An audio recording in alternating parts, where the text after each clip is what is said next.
Chen Ping mengangguk, ya, di ruang pohon kuno itu.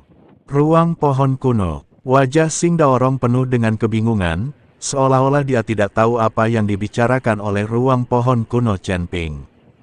Melihat penampilan Xing Daorong, Chen Ping juga sedikit bingung dan berkata, apakah kamu tidak tahu ruang pohon kuno? Xing Daorong menggelengkan kepalanya, saya tidak tahu. Itu adalah pohon kuno di penjara. Bukankah kamu mengirim Bai Cheng untuk menjaga pohon kuno itu? Bagaimana mungkin kamu tidak mengetahui ruang pohon kuno itu? Chen Ping bertanya dengan bingung. Oh, kamu berbicara tentang pohon kuno di penjara. Menjaga pohon kuno adalah perintah penguasa kota bertahun-tahun yang lalu. Orang yang menjaga penjara pada waktu itu adalah Yan Xuangying, dan saya diminta mengirim seseorang untuk menjaga pohon kuno itu. Ini adalah perlindungan ganda dan mencegah orang menyentuh pohon kuno itu dengan santai. Tapi aku tidak tahu ruang apa yang dimiliki pohon kuno itu, apalagi di mana penguasa kota berada. Xing Daorong menjelaskan, ada ruang di dalam pohon kuno itu, dan penguasa kotamu sedang berlatih pengasingan di sana. Aku pernah bertemu dengannya sekali. Dan pohon kuno itu mengandalkan penyerapan kekuatan spiritual para tahanan untuk mengisi kembali sumber daya untuk budidaya tuan kotamu. Kata Chen Ping. Xing Daorong terdiam beberapa saat, dan kemudian berkata dengan cemas, kalau begitu, penguasa kota juga harus tahu apa yang terjadi di kota binatang, kan? Jika dia tahu bahwa kita membunuh Qi Yuanxing, itu akan merepotkan. Xing Daorong sedikit panik saat ini. Jika penguasa kota menyalahkannya, dia tidak tahan. Bahkan Chen Ping tidak bisa mengatasinya sama sekali. Bagaimanapun, penguasa kota adalah penguasa alam abadi. Meskipun Chen Ping dapat membunuh biksu di puncak alam Mahayana tingkat 9, begitu dia memasuki alam abadi, keseluruhan kekuatannya akan menjadi lompatan kualitatif. Di puncak alam Mahayana tingkat 9, dia hanyalah seorang biksu, tetapi begitu dia memasuki alam abadi, dia menjadi semi-abadi. Jangan khawatir, saya berencana untuk berbicara dengan penguasa kota Anda besok.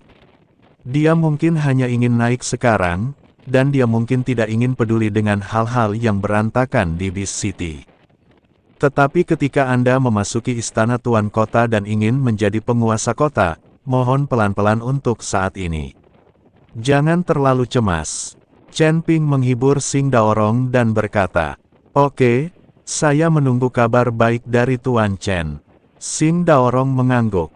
Setelah mengobrol dengan Xing Daorong, Chen Ping kembali ke kamarnya, berencana untuk istirahat malam yang nyenyak dan kemudian berbicara dengan penguasa kota besok. Jika semuanya berjalan baik, dia berencana untuk meninggalkan kota binatang ini. Lagi pula, dia sudah berada di sini selama beberapa hari. Biarkan Xing Daorong mengelola penambangan urat batu peri. Jika waktunya tiba, Chen Ping bisa datang dan mengambil batu peri. Adapun pohon kuno, Chen Ping tidak tergoda. Bagaimanapun, penguasa kota perlu berlatih. Jika Chen Ping ingin mengambilnya sendiri, dia pasti akan bertarung dengan penguasa kota. Meskipun Chen Ping telah dipromosikan ke alam Mahayana tingkat kedua, dia tidak memiliki kepercayaan diri untuk bertarung dengan para biksu dari alam abadi. Selama penguasa kota tidak mencampuri urusan kota binatang dan tidak memata-matai urat batu roh peri, Chen Ping tidak akan mengganggu budidayanya. Tepat ketika Chen Ping membuka pintu, sesosok tubuh tiba-tiba bergegas menuju Chen Ping. Sebelum Chen Ping sempat bereaksi, dia diselimuti oleh kelembutan. Lalu ada aroma tubuh yang memikat. Chen Ping melihat ke bawah dan menemukan bahwa Xiong Ying lah yang sedang menggendongnya. Saat ini, Xiong Ying telanjang, dan kulitnya yang seputih salju membuat mata Chen Ping bersinar. Terutama aroma tubuh aneh di tubuh Xiong Ying membuat Chen Ping merasakan darah mengalir deras ke kepalanya. Xiong Ying, apa yang kamu lakukan? Biarkan aku pergi secepatnya. Chen Ping berkata sedikit bingung. Tuan Chen, tolong bawa saya. Saya tahu Anda bukan orang biasa. Anda pasti akan pergi dari sini ketika saatnya tiba. Apa yang akan aku dan kakakku lakukan setelah kamu pergi? Dengan kekuatan kami berdua, tidak ada cara untuk melindungi diri kami sendiri.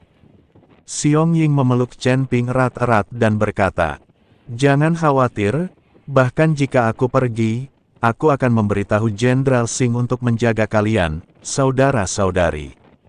Dengan Jenderal Xing yang menjagamu, apa yang kamu takutkan?" Chen Ping berkata cepat, "Itu berbeda. Jika Tuan Chen menginginkan saya, maka saya akan menjadi wanita Tuan Chen. Saya yakin Jenderal Xing pasti akan menghormati kita. Tetapi jika saya hanya teman Tuan Chen, perlakuannya pasti akan berbeda. Dan aku sangat menyukaimu, jadi kamu menginginkanku." Xiong Ying mengangkat kepalanya, dengan air mata berlinang, dan memohon pada Chen Ping. Chen Ping melihat ke bawah pada penampilan menyedihkan Xiong Ying, ditambah dengan kecantikannya yang menakjubkan, Chen Ping tidak dapat menahannya lagi. "Dalam hal ini, aku tidak akan bersikap sopan." Chen Ping mengambil Xiong Ying dan melemparkannya ke tempat tidur. Suatu malam cinta itu seperti bunga persik.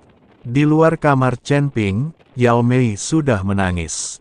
Bagi Chen Ping, dia sebenarnya tidak bisa mengatakan bahwa dia menyukainya, dia lebih berterima kasih kepada Chen Ping. Tapi wanita memang seperti ini, mereka punya keinginan kuat untuk menang. Dia tinggal bersama Chen Ping sepanjang malam, tapi Chen Ping bahkan tidak menyentuhnya. Tapi mengikuti Xiong Ying, Chen Ping menerkamnya seperti harimau lapar.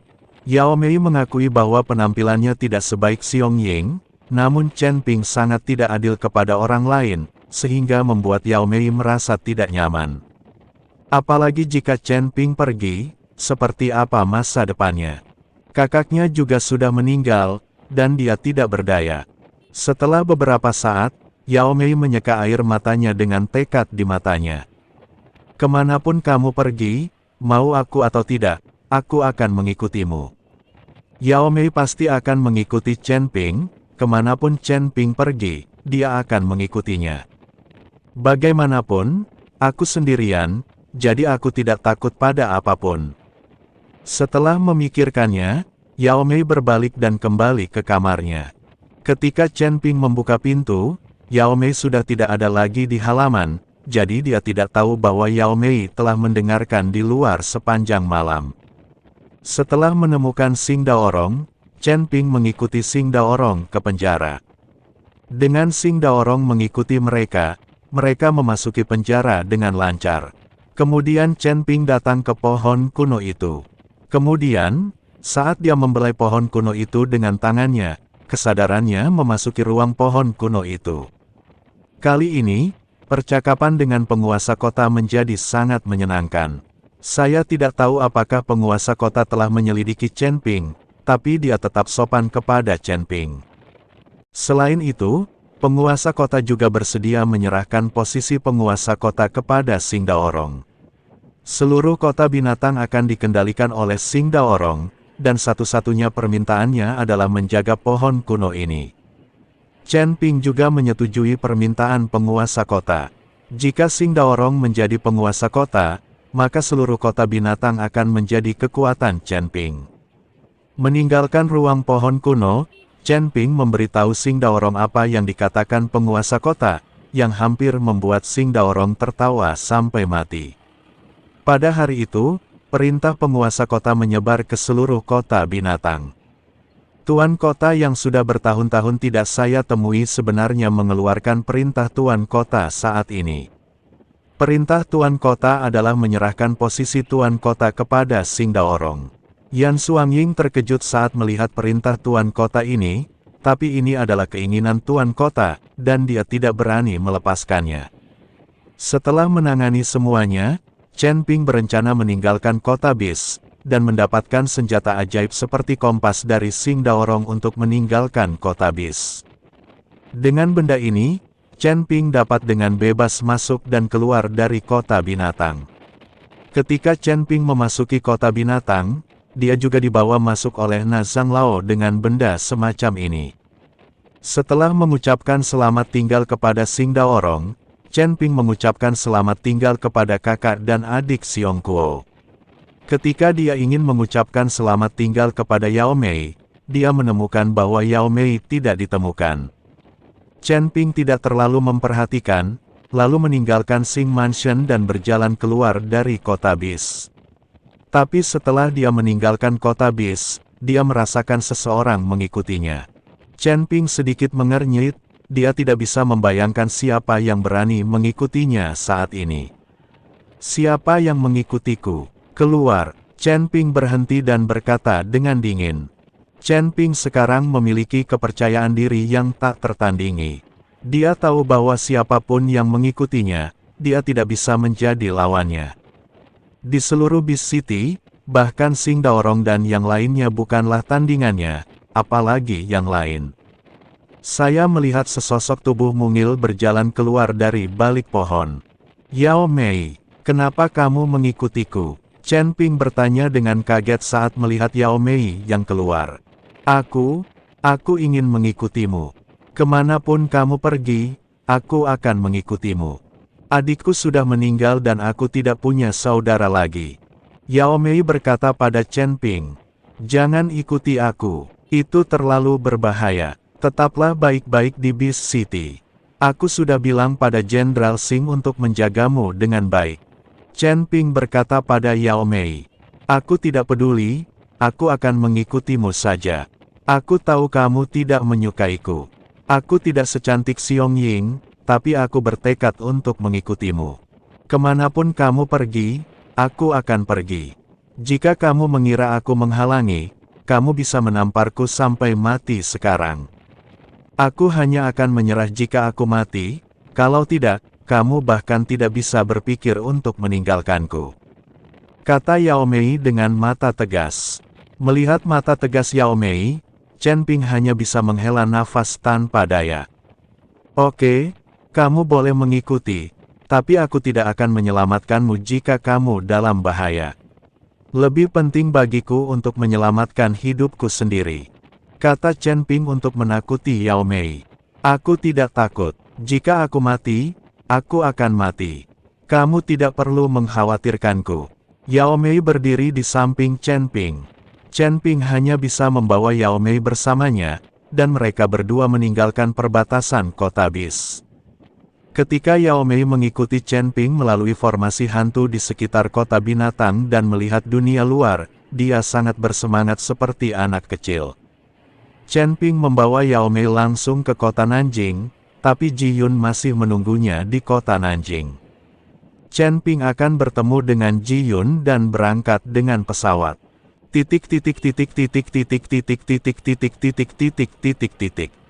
Markas besar aliansi penyegel iblis. Setelah mengalami apa yang terjadi di dinasti Xiao, Zhuo Tianzeng menjadi lebih jujur. Saya memberikan persembahan 100 tahun, tetapi saya tidak berani menimbulkan masalah pada Chen Ping. Saya menghabiskan sepanjang hari di aula utama tidak berlatih, tetapi hanya makan dan minum, dan seluruh tubuh saya terlalu banyak berpikir. Tapi hari ini, ketika Zhuo Tian sedang duduk di aula utama berlatih, tiba-tiba sesosok tubuh perlahan masuk ke aula utama. Kamu bajingan, tahukah kamu bahwa dilarang menggangguku saat aku sedang berlatih? Zhuo Tianzeng mengutuk saat dia membuka mulutnya. Di Demon Ceiling Alliance, tidak ada yang berani untuk tidak menaatinya. Sebagai pemimpin aliansi, dia masih memiliki hak ini. Namun sosok itu sepertinya tidak mendengar omelan Zhuo Tianzeng, dan masih berjalan ke arahnya. Ketika dia semakin dekat, Zhuo Tianzeng mengerutkan kening karena dia menyadari bahwa orang di depannya adalah sesuatu yang tidak dia kenali. Siapa kamu? Zhuo Tianzeng memandang pemuda berpakaian putih di depannya dengan waspada. Pemuda itu juga memegang pisau di tangannya, dan bilahnya memancarkan cahaya dingin. Mampu memasuki aula utamanya dengan tenang, dan tidak ada seorang pun yang berjaga yang melakukan gerakan apapun. Zhuo Tianzeng tahu bahwa kekuatan pemuda di depannya pasti luar biasa. Apakah kamu Zhuo Tianzeng, pemimpin aliansi penyegel iblis? Pemuda itu memandang Zuo Tianzeng dan bertanya, "Tidak buruk, kan?" Zuo Tianzeng terus bertanya, "Bawa aku ke dinasti Xiao untuk menemukan Chen Ping," kata pemuda itu. Mendengar bahwa dia sedang mencari Chen Ping, Zuo Tianzeng sepertinya memikirkan sesuatu, dan buru-buru berdiri dan bertanya, "Apakah kamu dari Aula ke-10? Pemuda itu hanya mengangguk sedikit dan tidak berkata apa-apa. Melihat ini, Zuo Tianzeng buru-buru turun dengan ekspresi hormat. Menghadapi orang-orang dari aliansi penyegel iblis, dia adalah pemimpin aliansi, tetapi menghadapi orang-orang dari istana ke-10, dia hanyalah seekor anjing. Kalau begitu Xiao Huangchao, Zuo Tianzeng ingin memperkenalkan dinasti Xiao. Bagaimanapun, dia melihat dengan matanya sendiri bahwa Tuan Xi telah memperpanjang keberuntungan dinasti Xiao selama ribuan tahun, yang sama saja dengan melindungi dinasti Xiao. Terlebih lagi, Zuo Tianzeng telah melihat kekuatan Tuan Xi dengan matanya sendiri. Sekarang orang-orang dari Aula ke-10 pergi ke dinasti Xiao untuk membalas dendam terhadap Chen Ping, bukankah itu sama saja dengan mencari kematian? Namun sebelum Zuo Tianzeng selesai berbicara, pemuda itu hanya menatap Zuo Tianzeng dengan dingin dan takut dengan apa yang dia katakan selanjutnya. Pemuda itu keluar. Melihat ini, Zuo Tianzeng tidak punya pilihan selain mengikutinya.